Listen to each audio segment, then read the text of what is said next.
Wilson, Mary Catherine Ham, Brian Neiman, today's newsmakers, and you. The Morning Majority, 6:30.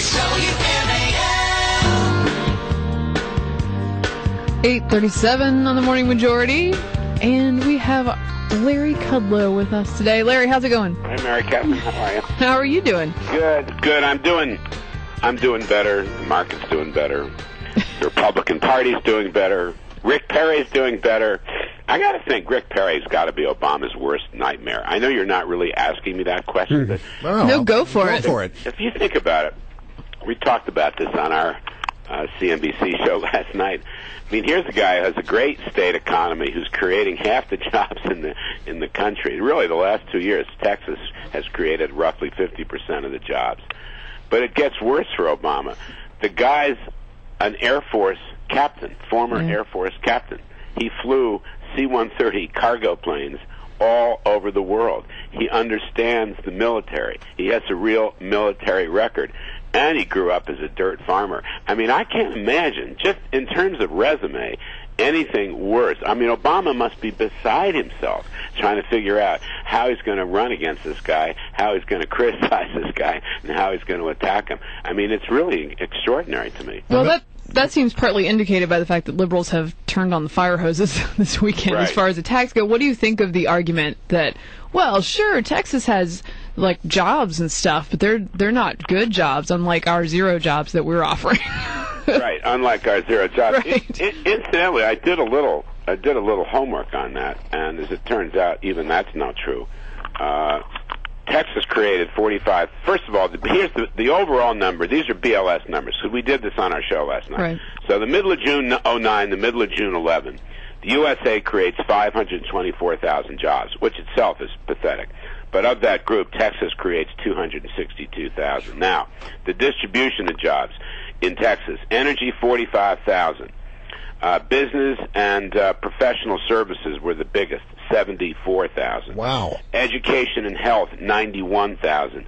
A lot of that's, public education and health, 91,000. Leisure and hospitality, 29,000. My point is, like any reasonably good economy, the job creation is distributed rather evenly across the board. It's not just all oil and energy. And the other thing that I love, and we're starting to see this now, so that was the Paul Krugman argument that he's trying to say, well, it's just too many people are moving to Texas. That's what they create jobs. Well, yeah, it's a great place to live and work and bring up your kids. Yeah, they're moving there because they can find work. Yeah, thank you for that. Yeah. Well, Krugman doesn't understand that. He's way too smart. And then the other point is that, he has a Texas drawl. We can't have another guy with a Texas drawl. And the basic thinking behind that argument is Southerners are stupid. You know that. I mean, that's a well-known social political axiom. Anybody from south of the Mason, anybody south, I guess, of K Street in Washington, D.C. is just well, I'm all in favor, Larry, of people with Texas draws, as you might imagine. Thank you. What do you make of Perry's comments about Ben Bernanke, where he said yesterday in Iowa that if we continue to print money, he would see that as an act of treason? Yeah, I hadn't heard that before, and I want to see that in context.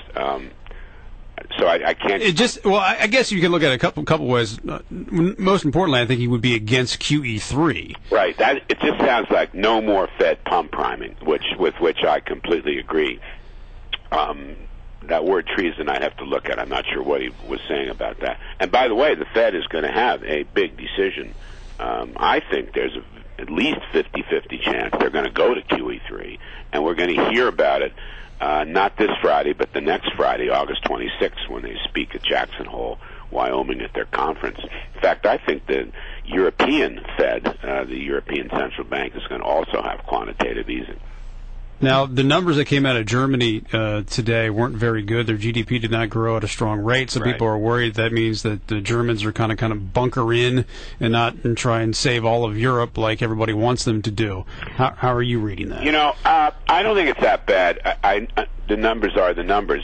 I think that all these countries have suffered a big oil shock. I think that really was the story in the first half of this year, particularly the second quarter. Oil prices skyrocketed, and as a result of that, consumer spending and the whole economy was substantially dampened. Okay, I think that's really the big story. However, having said that, I think there's a lot of pressure on the European Central Bank to pump, and on the Federal Reserve to pump. And I wouldn't surprise me at all if they had a coordinated quantitative easing, a real shock and awe coordinated quantitative easing. I'd like to know, there was a story in the New York Times, Larry, that ran on Saturday, which says that the Obama administration, because the president's going to come out with some ideas real soon, he's working on them.